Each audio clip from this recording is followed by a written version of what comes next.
I can't believe we're back.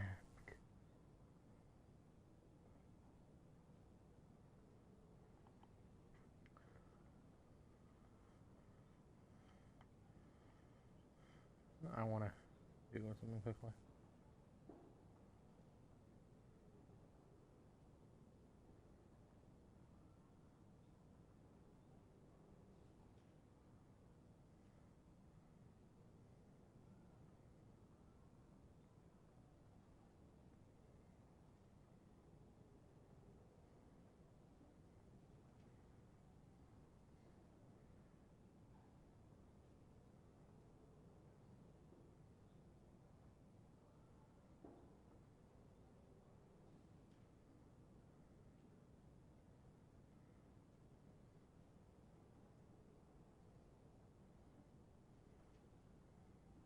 Bam.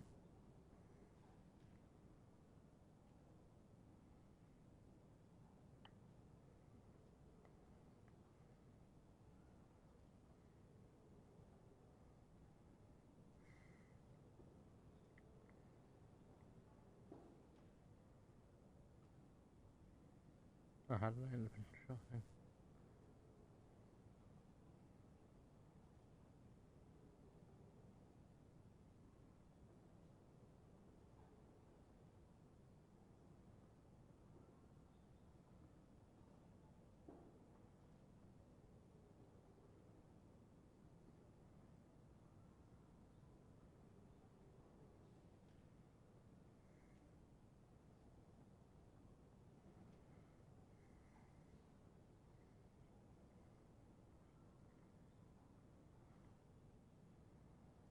Okay.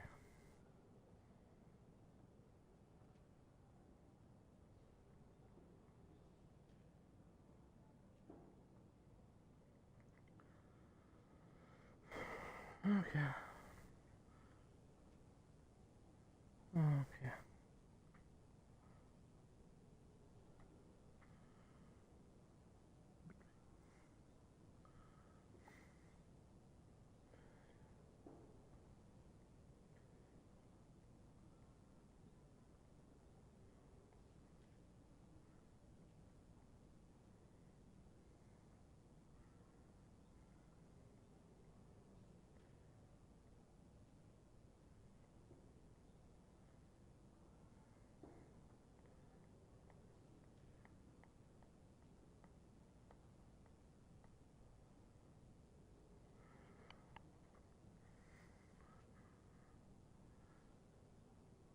Kill him dead, says V. I've just gotten that notification. I'm about to turn my iPad off to immerse myself.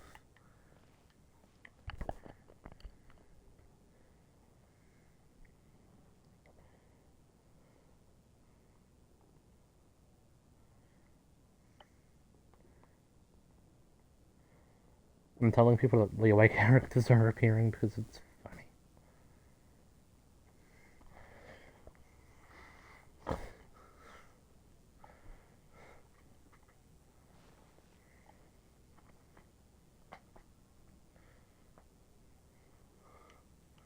Okay. Oh.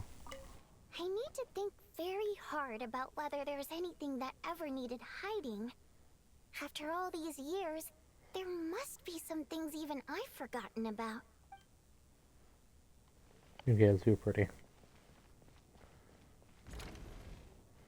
I'm tired also. Not really. Okay, so it's moving that way, so clearly there's something mess. Oh, it's Tonya. Tonya. Tonya, did you find anything? Not yet. Still looking. So... are we, This looks like somebody's notebook. Shall we read it together? Let's snoop together. well, alright. You once told me I would understand something, but even now I still don't. I don't believe anyone should feel me forced to remain in there. And because of stranger power, she never feelings for water and nibbles. Into this land reflects memories of my childhood. With my eyes, I can still hear her and songs echoing everywhere. You of those who drove us away, and I miss you very much, Mother. I have to find myself missing that dress with her tassels, heavy bed curtains, and the first rays of sunlight that stream into the manor each morning. But it's alright now. If I narrow my eyes just a little, the light seeping through the crack backstage feels just like the one in our manor. That life is gone forever. This is all I want, but I also feel that what I have here is no less than what I lost. Fantastical sets designed by the prop master, the many fans who've come all this way just to see me, and the quiet dancing girl who doesn't talk much. These are mine. How knows any of it? Again, never, absolutely never. Joined a remarkable organization, though I can't tell you its name. Great figure intends to do this time. They should do it. So looking at probably misfortune, and that's what our organization exists for. Even now, I still don't understand it. There's power in this way. You only have the power to bring her to happiness. Some say she has her own difficulties, but what could possibly trouble someone so seemingly omnipotent? Never find. Just focus on what I can do, I suppose. You'll hear about our organization sooner or later. Its name is Mind. I'll leave it a mystery for now. Huh. This has to be Vodianitsa's writing, surely. Maybe it's a little rude for us to peek at this.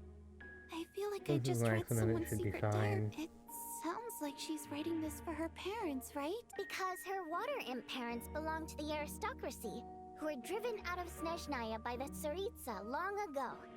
And now they live somewhere new, where the postman can't get to. I can explain. It's fine. My fault for not storing it properly.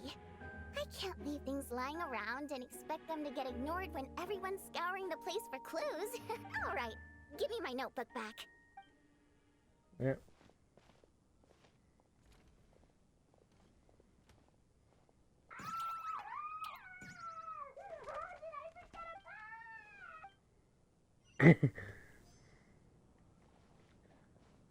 This is also funny. Oh. So that's where that doorway goes. Now, you just enter a Larry, room. come take a look at this. You too, traveler. What about Tony? Some sort of notebook.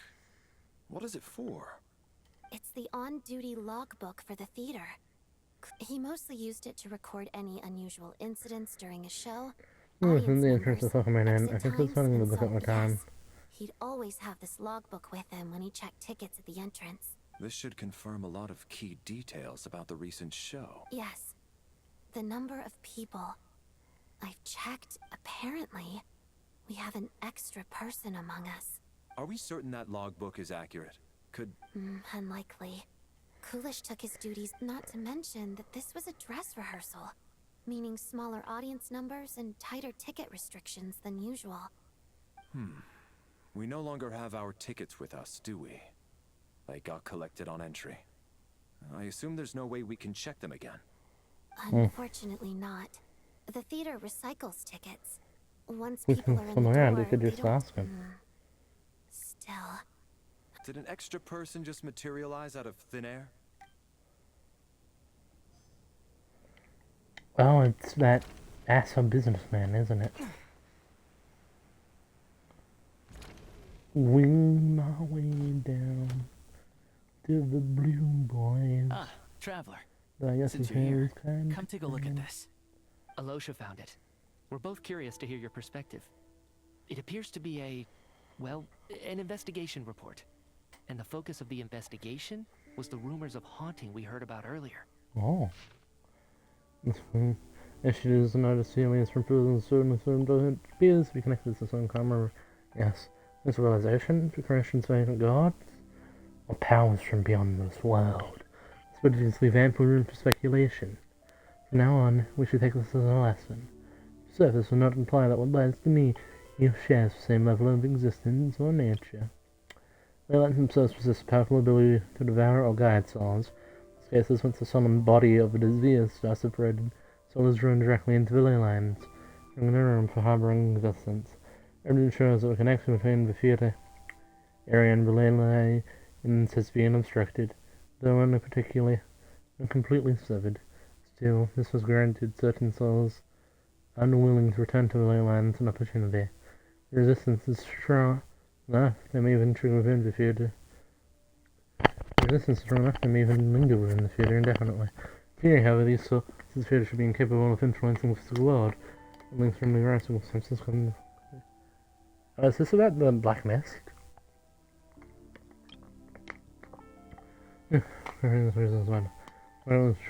Right. Consulting with the sources will lie.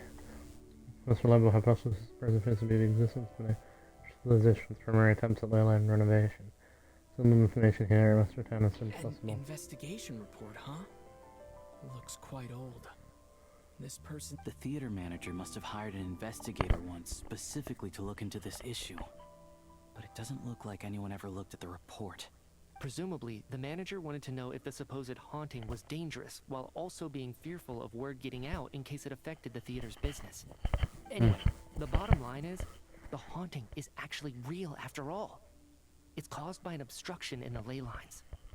Is there any chance this is the key to finally making some progress with the murder cases? Ley line problems are pretty unexceptional to me by this point. And while it's hard to imagine what connection it could have to these two murder cases. Some of the language that appears at the very end of the report caught my eye. Angel civilization, ley line renovation? My area of research doesn't touch on any of that, so it's completely outside of my wheelhouse. Huh? A piece of paper just fell out from the report. It landed right by your feet. Let's see. What's paper? Death is in here. It's pretty ominous no matter how you look at it. Unnerving. It was tucked inside the report, so it must be a note left by the author. Or Death is near. run over? Is that supposed to be what's going on here? With us? In the theater? But if so, how did the author foresee it? Maybe things are more complicated than we thought. No, wait a second. If we take the report and the note at face value, they completely contradict one another. The report definitively concludes that the hauntings in the theater are harmless and cannot affect the real world. But the note seems to be warning of potential danger. The question is, what exactly does the note mean by death?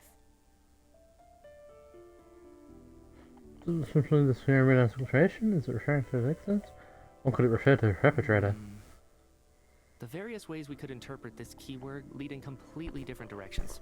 Let's pause our analysis here for now. I think we need more information.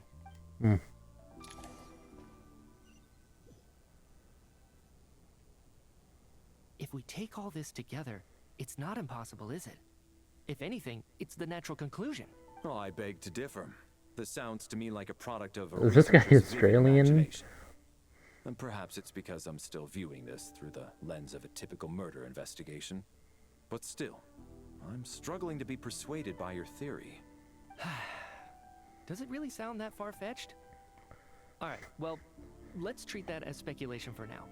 I do agree with what you've said, so let's go with your idea for now. Good. Okay, now that we finally have some meaningful leads, I think it's time to reconvene. Let's get the others.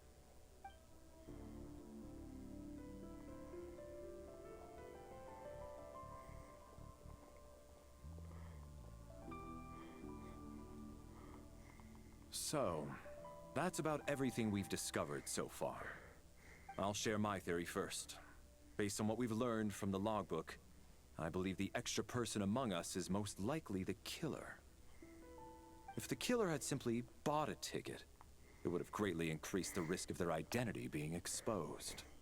I expect he or she either hid in the theater ahead of time, or found a way to slip past the ticket inspection.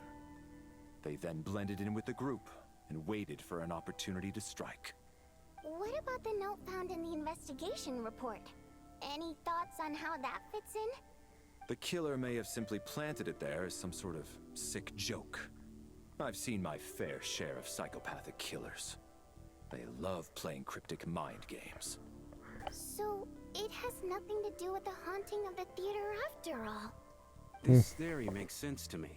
Yeah. If we have an audience member unaccounted for, chances are they didn't come here to watch the show. Could it really be that simple? So, in other words, all we have to do is find out who got in here without a ticket, and all our problems will be solved? Then let me make one thing clear. All the theater staff should be well aware that I came here for the rehearsal legitimately, yes? There's no way I'm the one who didn't have a ticket. It's true. I hear you used every trick in the book to get a hold of that ticket, too. Everything short of throwing a temper tantrum and rolling around on the floor at the entrance. I most certainly did not degrade myself in such a way. Probably a stupid question, but I might as well ask. Did anyone here get in without having their ticket checked? Oh, maybe you sounded like Jay, and that's what that was. It's naive of me to expect them to just admit to it. Especially after the unprompted Lelic reveal. Once was already a miracle. Twice would be unfathomable.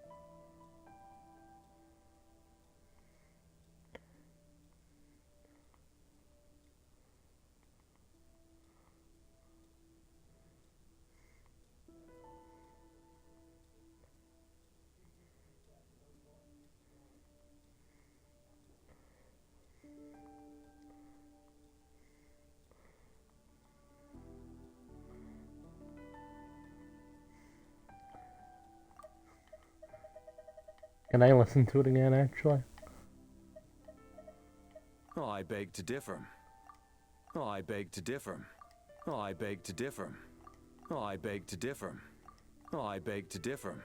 This sounds to me like a Oh, I beg to differ. Okay. The most likely extra person who entered without a ticket is...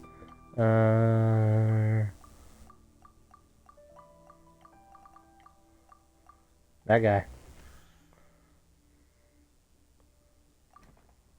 I don't believe any of us here knew Shram before all this. If no one can verify Shram's identity... Mr. Shram, I was guessing. did you really go through the ticket inspection to get in here? Huh? Me? Why am I being singled out, my friend? Do I seem that suspicious? It's not that you stand out as suspicious. More that everyone else has been ruled out as trustworthy. Okay. Well, we spent the best part of 2 days together now. So I'm sure you can all tell what kind of person I am. I'm a true gentleman. I never dream of doing something like sneaking... Entrepreneur in disguise, and that's why he could understand... I have no doubt that you're a good person. But the Blue. problem is, none of us here actually know you, so no one can say for sure that you are who you claim to be. Although, actually, what was it you said last night? Last time I checked, there were barely any of us remaining in Snezhnaya, and I suppose it's also kind of a way for everyone else to get to know you a little better. Good grief. Are you blushing? Pull yourself together, man. Hey, revolting is a little strong. All right, fine. I'll admit it. That water imp friend of mine, the truth is, we're dating. I was just a bodyguard hired by our family. But the stars must have aligned, because sparks began to fly between me and their daughter. Never in my wildest dreams did I think I'd get so lucky. We don't need details. Just get to the point. Okay. I'm just a little hesitant to reveal her name, that's all. You know how it is. These are delicate times. Even with me to protect her. If word gets out that she's dating a human, both the Fae and human factions will give her a hard time. Really? Wait, no. That can't be. Huh? Shram. Why is everyone looking at me like... Delicate times? Yes? You know, the Civil War? Last time I checked, the Fae and the humans were still at each other's throats. If I'm not mistaken, the last significant civil war in Snezhnaya history was over 400 years ago. When Her Majesty the Tsaritsa had just taken the throne, What's this guy on was about? consolidating her reign. What do you mean? What's going on here? All right, Mr. Mitya, you win this round. As far-fetched as it is, it appears that your theory may be correct. I'm just as amazed as you are. Is someone going to explain what's going on here? From the look on your face, you figured it out too, haven't you, Traveler? It's Renova. Huh? That seems to be the case. Shram's the extra person, but there's no way of learning his identity from this clue. Vodyanitsa's private letter touches upon the history of the Water Imp aristocracy's exile. No, the truth lies within the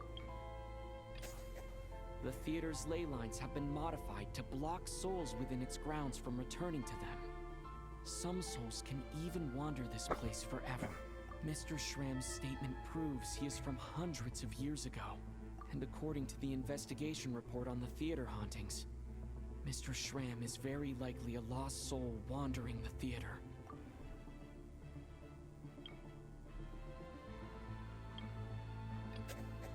I don't think I'm that redundant. For some unknown reason, the soul that has been wandering the theater due to the ley line issues has joined our group and blended in. Yeah, that must be the immediate reason why the ticket count doesn't match the number of people present.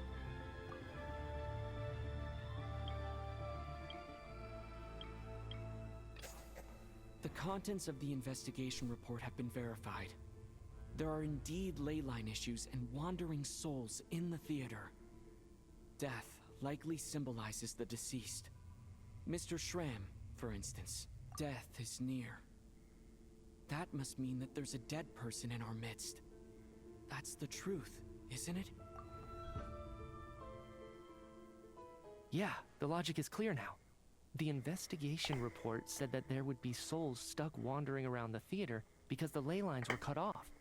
Mr. Shram must be one such soul who died in the theater a long time ago. In which case, that also makes him our extra person. Oh, so it's when not the note when I said run death through is those near, guys. it must have been referring to death as in the deceased. People who died a long time ago. Someone who died a long time ago. In short, there's a dead person among us. The extra person we've been searching for is a ghost from the past. You mean I'm a ghost? No. But even if I was dead, I know for Yeah, even if all that's true, the report... Then what if the problem isn't the souls at all, but the ley lines themselves? The ley lines have a powerful ability to attract and devour souls. Let's say that the ley lines are like a black hole, constantly seeking to engulf souls. But the souls that don't want to return are trying to avoid being sucked in. Huh. Why does this analogy sound so familiar? The black What mass. happens when the black hole can't achieve its goal? I'm only speculating here, but what if it ended up swallowing innocent souls by mistake, or intentionally taking other souls to compensate? That could explain why we weren't able to determine a cause of death. If you're right, and their souls were devoured by the ley lines, it does make some sense. It does seem to explain a lot of the things we couldn't make sense of. Does that mean it's true? Except there's no concrete evidence. Mitya's relying on a lot of logical leaps. Still, it seems like the best explanation we have under the circumstances. Alright, so how could Shram not know that he's dead? Seems a... On the contrary, it's perfectly normal for a soul to wander the theater for centuries without questioning their existence or reason for being there. It's simply what's natural for them. You know what, Mr. Brainiac? I think you might actually be right after all. I'm trying to remember and...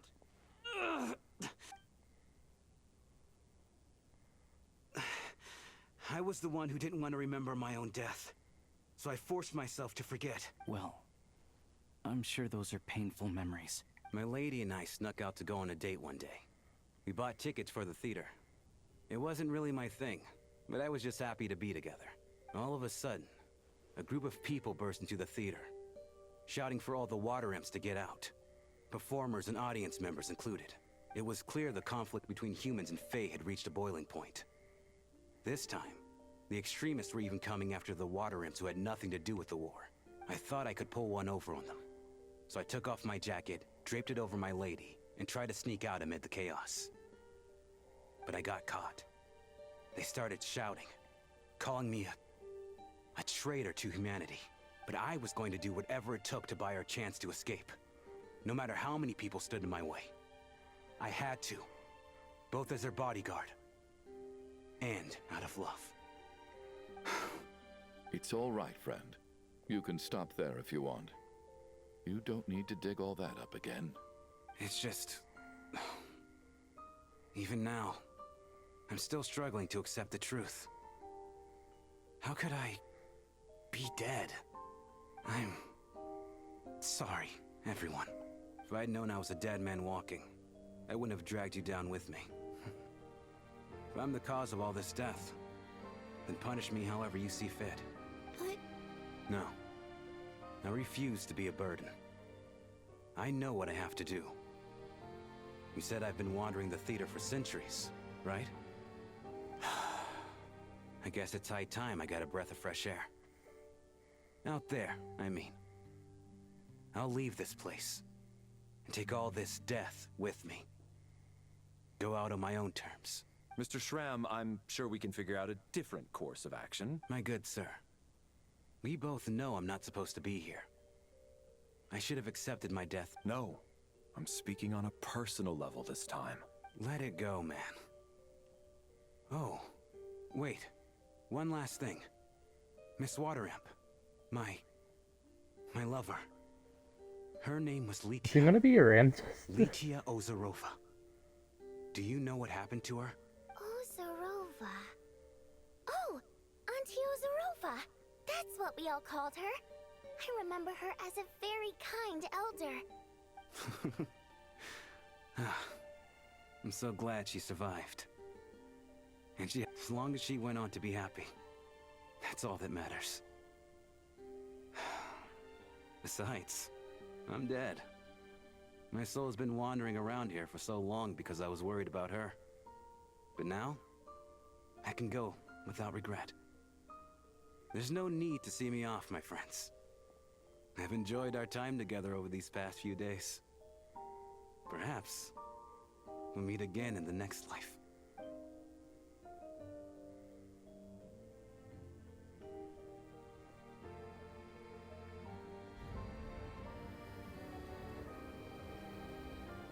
Take care, my man.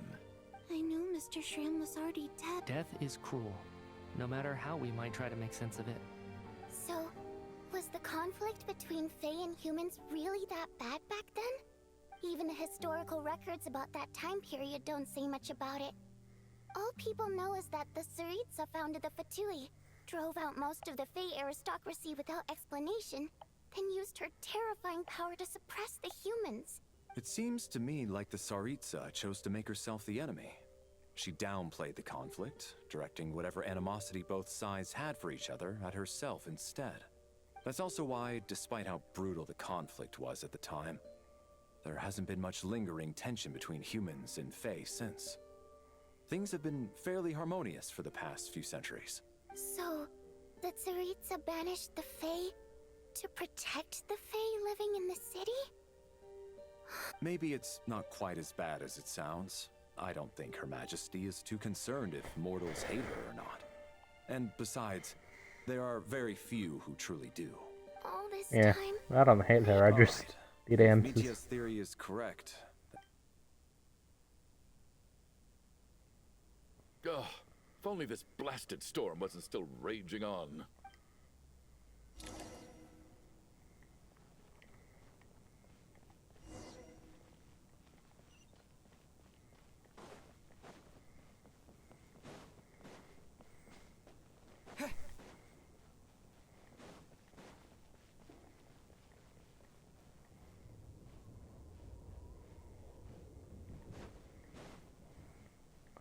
I haven't a photo.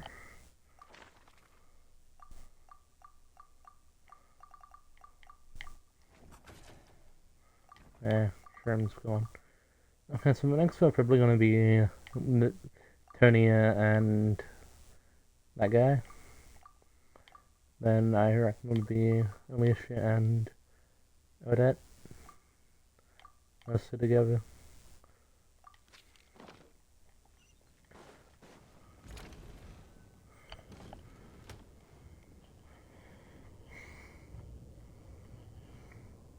Looks like now we can just rest until the snowstorm stops. I still can't believe Shram turned out to be a ghost who'd been in the theater for hundreds of years. To think he was dead this whole time. What a strange turn of events. Knock knock. Okay, Columbina. Knock knock. You know the door isn't closed, right? You don't have to knock. Think of it as a signal then. When I'm entering someone else's room and I knock, I'm here as Odette. If I don't knock, it's Lelek. Whatever makes you happy.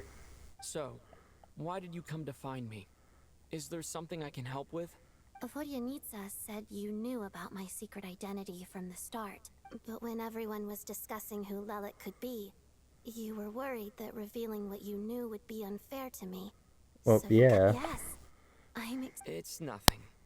I mean, you didn't hold what happened with Signora against me, so I should thank you for that as well. Actually, there's something else as well. I found myself in a situation similar to the one so I thought I'd come and ask you for advice. What's the It's situation? about Mitya. Before all of this, the last time I saw him, he was dead. What? As I'm sure you know, my goal as Lelek was to stop Project Stuja. Well, when I found out the tech lead for the experiment behind Project Stuja was Mitya, I often saw him around the theater. So I decided to infiltrate the Armory Palace and go directly to his lab. That way, Must be the based off threat of the would be mercenary. much more effective. That's the third place in Snezhnaya. Well, I suppose there was a bit of luck involved.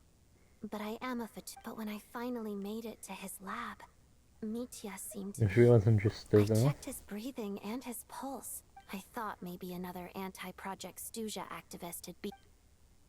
That's why you were so on guard around Mitya that first night here. Yes. When I saw him sitting in the audience during the performance, I could barely contain the shock. To me, it was a miracle. Somehow, he'd come back from the dead. But then, the murders started happening and things got so complicated that it wasn't really at the front of my mind. That is, until Mitya himself said there must be a dead person among us. Then, I couldn't ignore it any longer. And yet, you thought that bringing it up right away would single Mitya out. Exactly. Besides, we soon figured out that Mr. Shram was a ghost. But now, it seems like there's another candidate. I understand why you kept it to yourself. There was so much information being... So, what do you... Let me confirm one thing first. When was it that you found Mitya dead? Around a week ago. A week ago? That's earlier than I thought. I saw him just a few days ago at a restaurant. He seemed completely normal to me. So he was definitely alive on that day. Here's a thought. The reason we even suspected a dead person could be among us was because of... But Mitya's death happened inside the Armory Palace. The ley lines affecting the theater shouldn't reach that far. You're right. I guess he doesn't fit the profile of the person we were searching for. I think the chances of it being him are very low. Surely he can't have died for real in the Armory Palace. Unless... Unless what? Unless he really did come back from the dead. You're right. Huh, what's this? A private meet and greet? Where do I line up? That's not... Well, I was just making the rounds. Thought I'd try to lighten the mood a bit. Let's jump him. We didn't, in fact, jump him.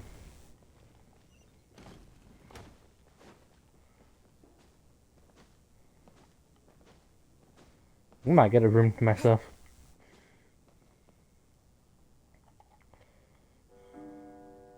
So this random, you know what? Not those ones. What is going on with this storm? I almost hope it is. Her Majesty the Sari... Do you think people still feel the cold after they die? Death itself is cold, isn't it? I'm sure the storm will embrace him. Well, I hope he has a safe journey. I'm going to miss him, I think. Thinking back on it, we barely made it out alive ourselves. Once we get out of here...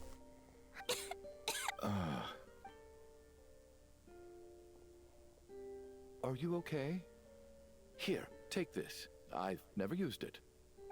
Look who's Mr. Nice Guy all of a sudden. Yeah, without Tonya, who knows how badly he would have been hurt. I told you already, I never... Bunch of little girl? I was rather... Oh, I've been too embarrassed to admit it, but so kind to everyone. But never lets her old man off the hook. Especially when she was little. All right, easy. I don't... Are you taking anything for it? Yeah. I'll be fine once I see my brother. I see. We should probably discuss arrangements for tonight. Now that the deceased has left our midst, there shouldn't be any more incidents. I'm not so sure. Out of an abundance of caution. Shouldn't we take shifts? No need. I managed to get a nap in earlier, so I have plenty of energy right now.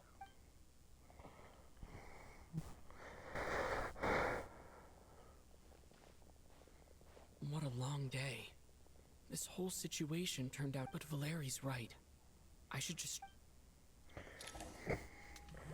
You're gonna get some kind of nightmare thingamajiggy either way, Trev. He's awake. He's awake! Get over here, you big lug, and take a look. If you must call me something, call me Mr. Door. The Black Mist is coming. You need to go. I've missed him there. Are you all right? Can you walk? We just got attacked by monsters on our way up. That Mr. Door fellow protected us. He just seemed to come out of nowhere.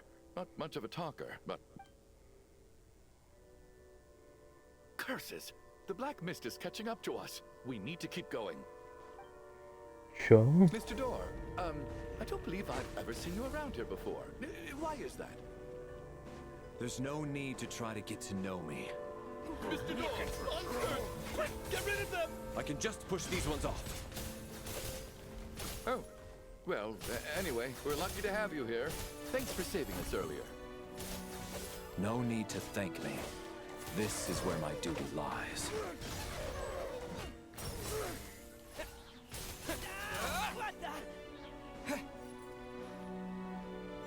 I just kind of want to let it touch me.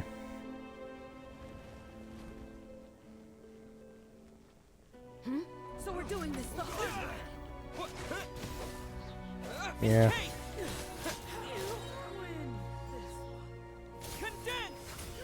Oh, remarkable work, Mr. Door. Oh, if I had your muscles, I'd do the same.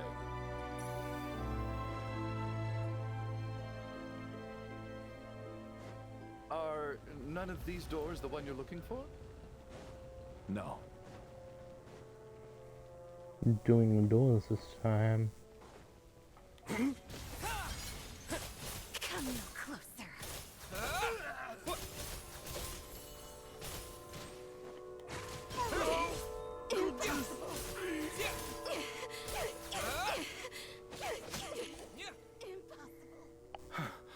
I'm so exhausted. Wait, look! There's more monsters down there. Are they coming from within the Black Mist? No, no! They're gaining on us!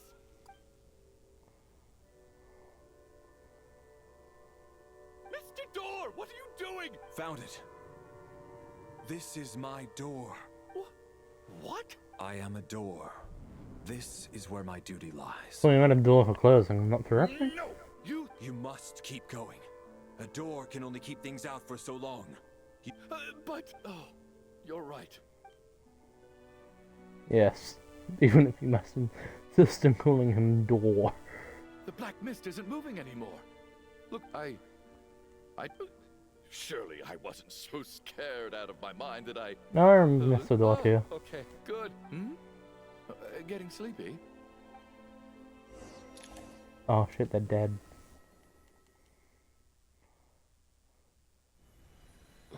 What time is it? Is it morning? I think I had a nightmare. I guess everyone's still asleep? These past 2 days have been exhausting. Valeri?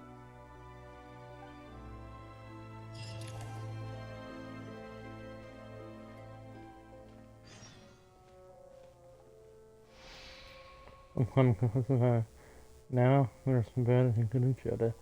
Around sometimes it's sincere. Gods in the room is Wake up! something. Everyone needs to... Larry. Just like the last 2 nights. No clear cause of death. I've been a real thorn in your side, haven't I, Mr. Valeri? Now you can rest in peace. But for me, life will be all the duller for not having to run away from you, my friend. How's Tonya? Is she okay?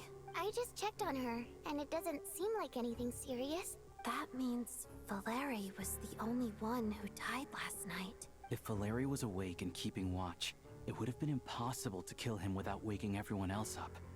That much is certain. This is so frustrating. Why has nothing... Actually, one thing has changed. There's only 1 victim this time, not 2. Does that mean...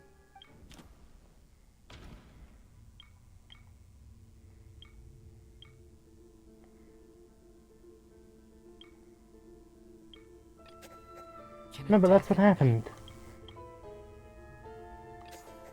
After the deceased Shram left, there was 1 less victim last night. That more or less tracks. It's a reasonable conclusion, considering the only variable that changed.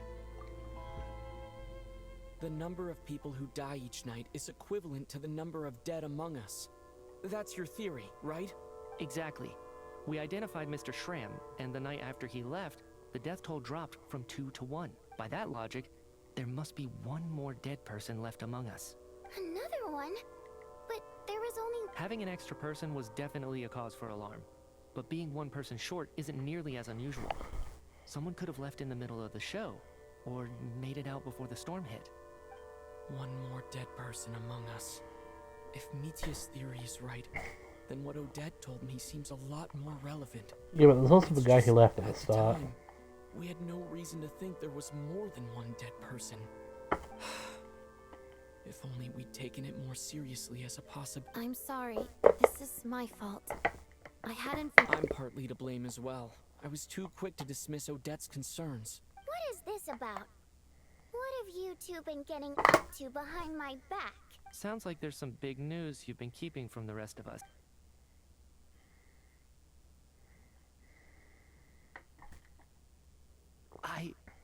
I'm the dead person? Wow. Odette and I talked about it yesterday, but we thought it just wasn't possible. Yeah, I don't blame you. If I'd been there, I probably would have reached the same... Let me just try and verify this. But I honestly have no recollection of dying. That's where I'm different than Mr. Shram. Having seen Mr. Mitya a few days ago myself, I also find it hard to believe he could be the other dead person among us. Well, if it isn't Mitya... If you don't mind me asking, Traveler, I believe you mentioned that you know Tonya's brother. Had you ever met her before all this? No, never. Wait, are you saying... Now, just 1 minute. I know where this is going. You can't... You're in the hot seat, and all of a sudden you want to divert our... Trying to pick a fight, Mr. Chuganov? Whenever you open your mouth, all you do is attack people, and I've had enough of it. If you don't want to engage in a civil discussion, you can shut up. You! Did Mitya ask about Tonya because he suspects her? I suppose I only identified her by age, and nothing else. Could that mean... I'm just saying. You're going around casting suspicion on people for no reason. I can vouch for her if nothing else. I've seen her before. She's the... Oh, really? You're telling the truth? Since being here, I don't think I ever mentioned she was Child's sister specifically. If Chuganov can vouch for her, then it can't be Tonya either. In which case, Miss Odette, could you go over that afternoon with me one more time? No problem. Like, I'm still including this guy in our meeting circle.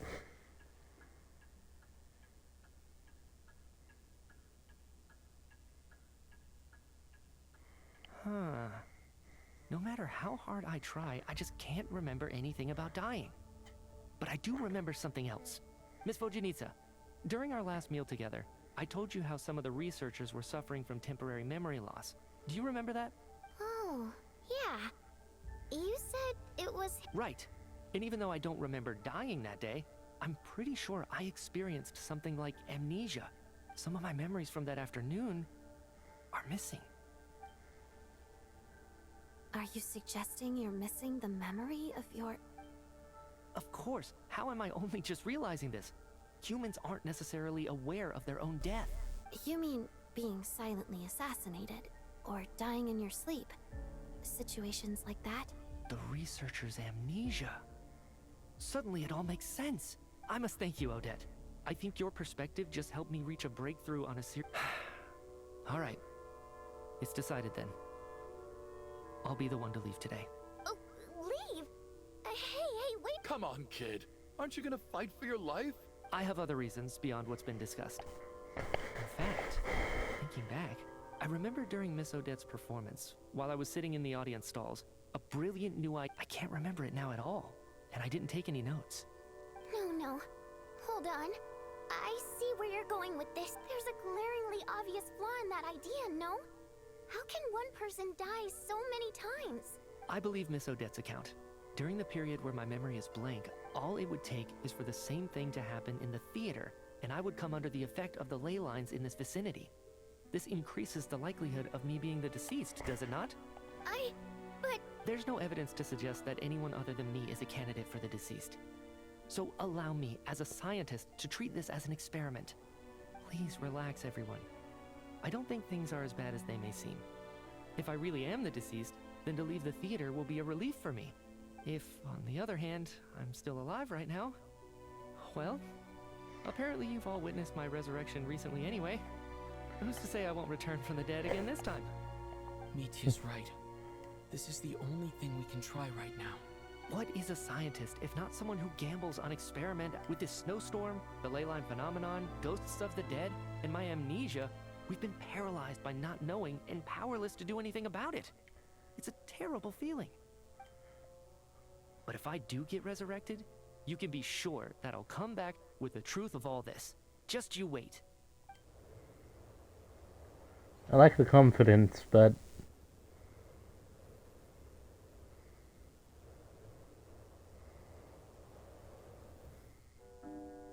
I pause for finish on the very silence. What happened here? It's gone since the first night here.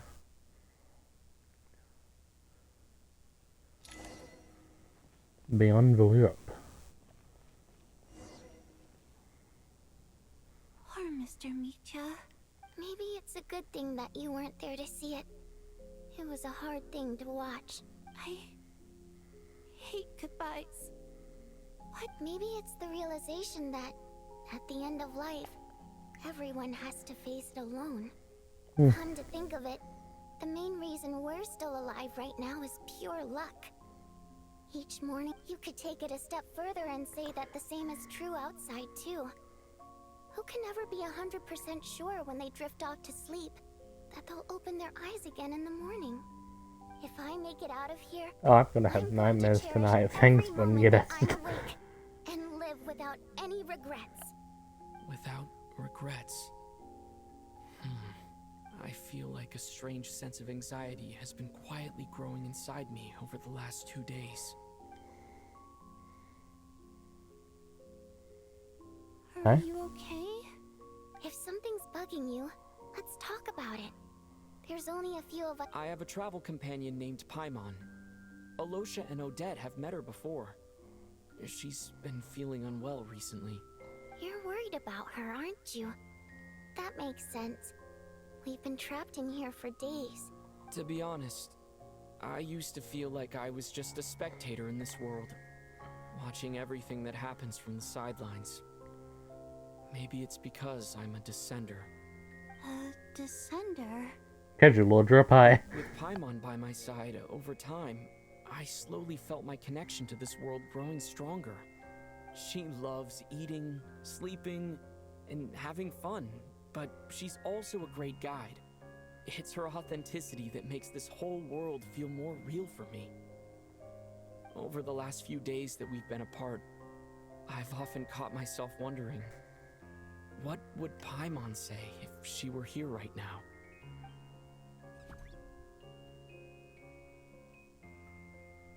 But by the time I snap out of it, the conversation has already moved on, and I'm still in my own little world. I'm trying to overcome this sense of detachment, but I really miss Paimon. I guess, in a way, she means the whole world to me. I bet she misses you when you're not there as well. Maybe you're her entire world too. I don't know if this will make you feel any better, but back when the water imps left Snezhnaya in droves, I also felt like the whole world was suddenly empty. I could be surrounded by people all smiling and having fun, and still feel completely separate from it. So, I totally understand how you feel. Later on, I started to think, maybe accepting the fact that our loved ones won't always be with us is something that takes a lifetime. All we can do is cherish their companionship from moment to moment. Insert So, that one quote once from we get out of Snezhnaya. here, you better hurry back to our side as fast as you can. You can't let your story end in regret. That's the trope I hate the most. Thank you. That's exactly what I needed to hear. But Vodyanitsa, if you hate goodbyes too, That's just the choice I made. I used to regret it, but I don't anymore. Like I said before, singing is a water imp's primary mode of expression. It's how we convey our emotions. Our songs have echoed through this theater for hundreds of years, each one a story pieced together through moments of joy and sorrow. But does a story exist without someone to read it? To me, the answer is no. I love that perspective. So I made the choice to stay. That way, there would still be someone left to sing these songs and listen to their stories. Otherwise, they could have been lost forever. could you teach me how to understand your people's songs sometime? I want to be able to truly hear them, like Mr. Shram. A fan after my own heart. Thank you, Tonya. How about I sing something for you, and you tell me what you hear? Okay, I'll do my best.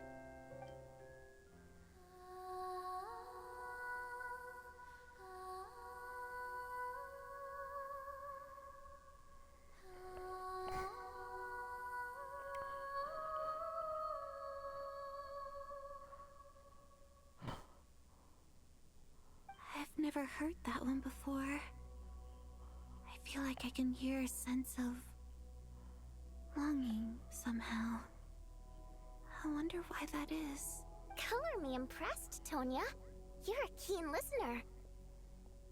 Most people can only tell if a song is happy or sad. I didn't think you'd be able to pick up on such specific details. So, what's the song about then? I've actually never performed this song in the theater before, because it has more of a ceremonial purpose for our people. It's not meant for the stage. It means something like, may those we have lost watch over us, and follow this song back home in the night, so that we might be reunited once more. So it's kind of like a No requiem. wonder I could hear that sense of longing. You sing it for loved ones who have passed away. I hope it reaches them. It's getting late, Tonya, and you're not well. We should all turn in early. I suppose there's no reason to keep watch tonight. Okay, but, Of course! Anything for my #1 fan.